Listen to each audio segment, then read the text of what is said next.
how to create a Shopify account step by step. This video is a short tutorial on how you can get started with Shopify, how you can create an account in Shopify. Just follow these steps. I'll show you guys in this video. Open up your Google Chrome and on Google search Shopify. Go to the main website of Shopify. Here, click on the Start for Free button. After that, it will ask you to sign in with your Google account. You can also sign up with Apple, with email, or Facebook. Simply go and click on sign up with Google.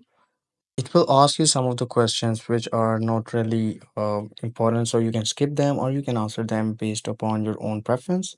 So I'm gonna go and skip them all. Just wait for a few seconds and now it will create your store in a minute. After that, it will ask you to select a plan for your Shopify store.